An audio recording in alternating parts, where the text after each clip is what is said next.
So you guys, so Julius Malema was in KZN visiting KZN traditional church leader Oshembe, and he went to his church today. And of course, a lot of people had mixed reactions as to what he was actually doing there, as because years ago he did drag people, particularly Floyd Shibambu, who had gone to the church, dragging him for going there. And he once came for Ushembe, calling him all sorts of names. Now, people were saying that, but you, Julius Malema, you did say that you do not like Shembe. All of a sudden, your tune is changing today. What is actually going on? People had a lot of mixed reactions, but 90%, I must say, of people in the comment section were very happy and applauding him and saying that, you did well by visiting our leader. The EFF leadership, led by President Julius Malema, visited Unyazi Lwezulu at the Nazareth Baptist Church in Nongoma, KZN earlier today.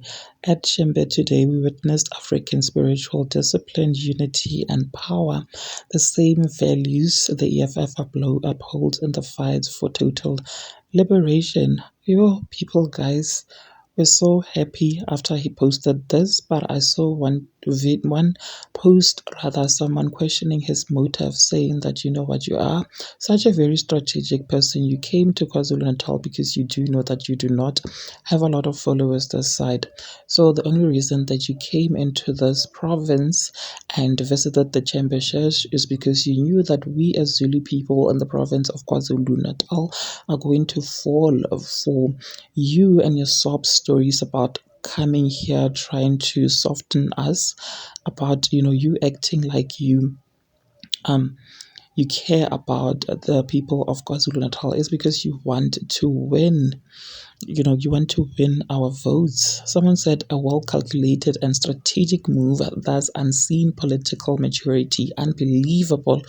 Long life to Sir Julius Malema. Okay, someone also went on to tag out an old tweet which is dated back to 2011, whereby Julius Malema was at the time dragging Rishembe to fall to a point where he compared him to Al Qaeda. Julius wrote this on the 4th of June 2011. He said Shembe versus ZCC, one almost resemble Al Qaeda, long and usually untidy bears with dust colored hair. No offense, and of course, he was referring to Shembe. And today, you guys, he is singing his praises. He is praising Ushembe, and he's actually go quite KZN as we speak. There's people who see through him, who see his political motive, saying that, you're here to try to recruit. Guys, what are your thoughts? Please do engage it with me in the comment section, and do make sure that you do subscribe so that you do not have to miss out whenever I try to upload a new video.